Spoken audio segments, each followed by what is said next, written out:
Staying with us, we have on the couch right here Dr. Oby Nnadi. She's formerly known as the Radio Doctor, and she's the founder, CEO, and team lead of Thrive Network, a registered mental health NGO. And this morning, she'll be sharing her journey alongside what we need to know about postpartum depression. And the topic is, why don't I love my baby? Or why can't I love my baby? Yes.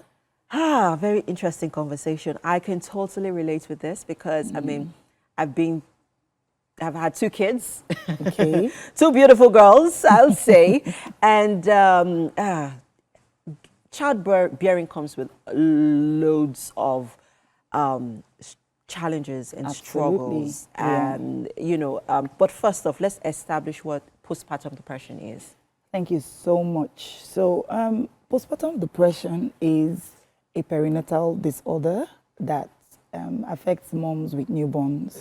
It's a type of depression. Let me not speak big grammar for the benefit of our listeners who are not in my field. So, it's a type of depression that affects moms with newborns. And I'd like to state that most times we tend to confuse baby blues with postpartum depression. Now, what are baby blues? Okay, so baby blues, because baby blues and postpartum depression have very similar symptoms.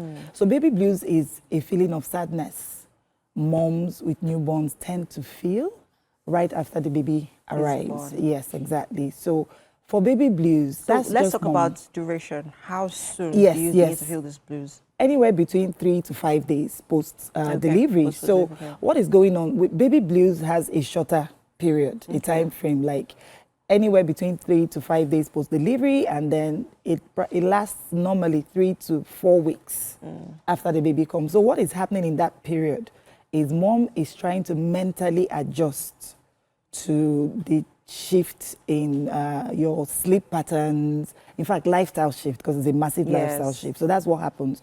But this feeling goes away after this, you know, 3, 4, 5 weeks. Exactly. Okay. But the major difference between baby blues and postpartum depression is postpartum depression lasts longer. It actually persists and all of that, because that was what happened in my case, you know. So prior to having my baby, I shared this story with everybody.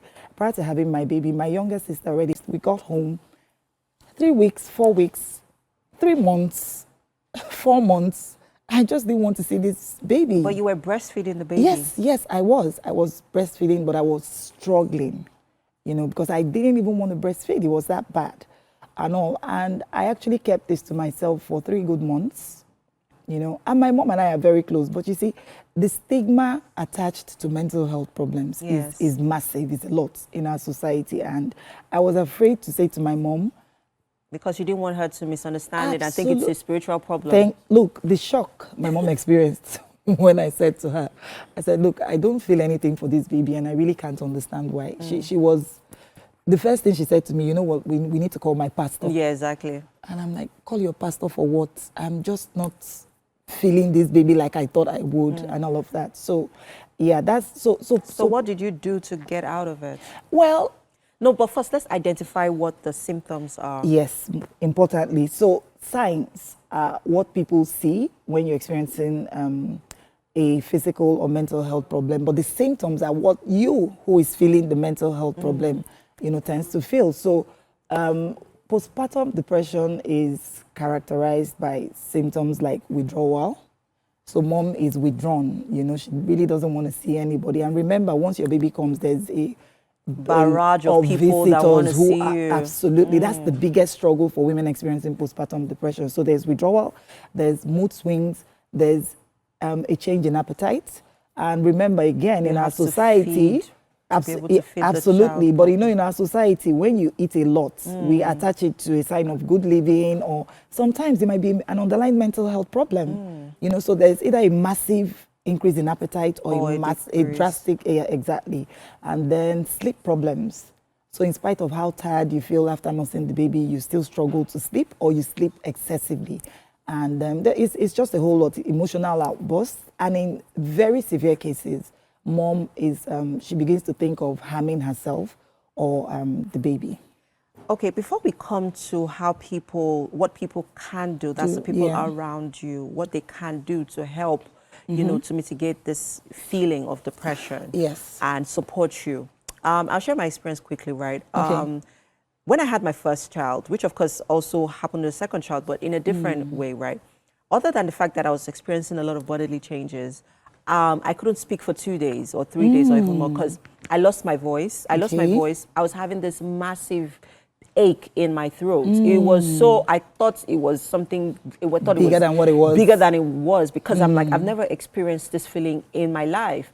And at that period, thankfully, I'd already, you know, put in place a very strong support system that was there to ensure that the baby was well taken care of while I took care of my, you know. Absolutely. Fantastic. Because those sort of pains would affect you mentally, physically, emotionally, you know, and in every way. Like, you're still having to recuperate from childbearing, especially if you had vaginal birth. And then you now still have to deal with, you know, your physical pain, and then have to also cater to the baby as well.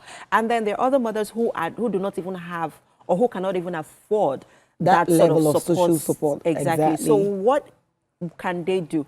Also, let's address the myth that, you know, but let's address this first. Okay, before I answer this question, I'd like to quickly state the risk factors, because it's important moms, dads, everybody who's listening knows. So research has proven that women who experience postpartum depression most likely have either their mom or sisters who have experienced it in the past. But you know, in Nigeria, because there's not a lot of awareness around mental health, your sister probably experienced it and dealt with it in silence.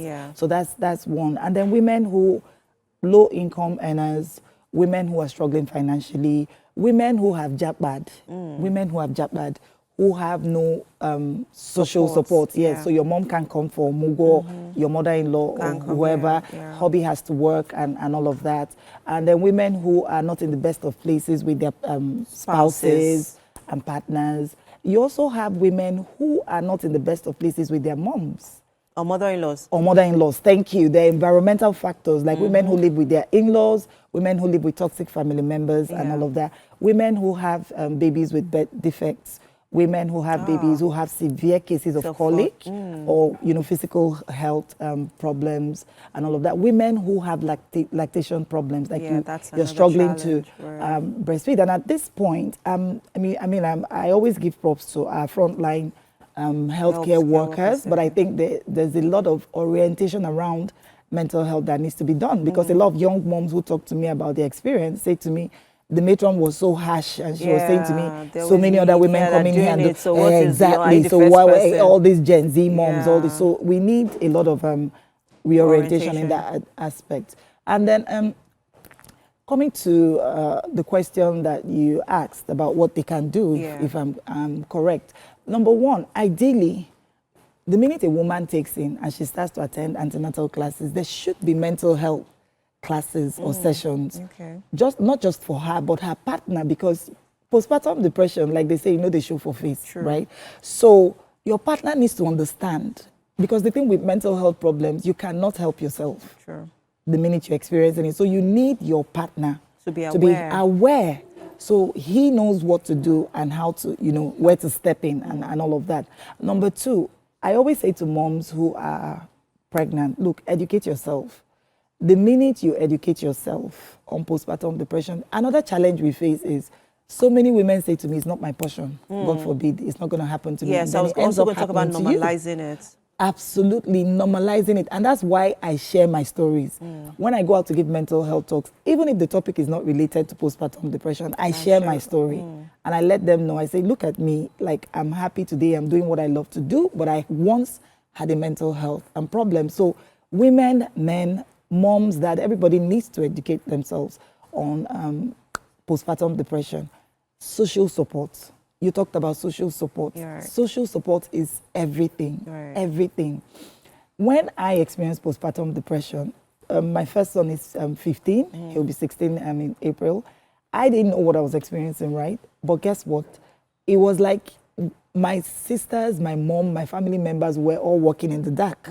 But they were there for me. So what they did, they took the baby away from me for very long hours. So I would express milk into a bottle? Absolutely.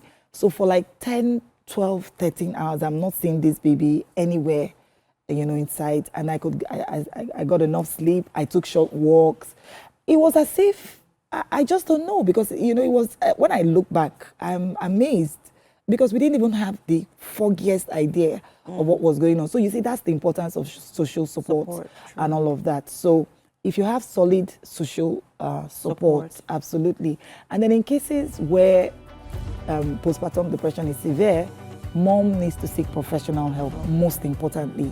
Yes, yes. Very, very important. But quickly, before we wrap this up, Yeah. there's a myth around mothers who have gone through vaginal birth have more experienced more postpartum than those who have gone through C-section. Is this true? Well, not necessarily, because it's a different experience, you know, for every woman. But the thing is, with C-section, right, it's faster.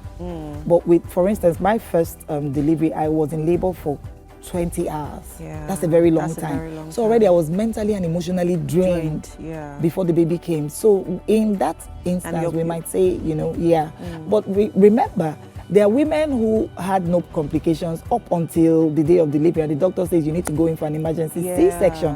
Women like that tend to experience postpartum depression as well. So that's why this myth, we can't really say which mom, whether it's vaginal delivery, absolutely. But you just need to pay attention and be more aware. Absolutely. And I need to say this. Moms who already have an ongoing history of depression are also at risk, which is why they require professional help the minute they take in. So the counseling is ongoing, you know. This has been quite insightful. Thank you so much, Dr. Olanma. It's really been a lot of experiences for me, even though I've had my kids like in the last, 5 years or so. But thank you so much. I'm sure that a lot of young moms, whether you are about to be a mom or you have just been a mom, have learned so much from this experience. And even if you're not a mom, but you know someone who's about to be, you have this knowledge, take it to them. And we're going on a quick break. Isaac Gerald will be joining us in a bit. Stay with us.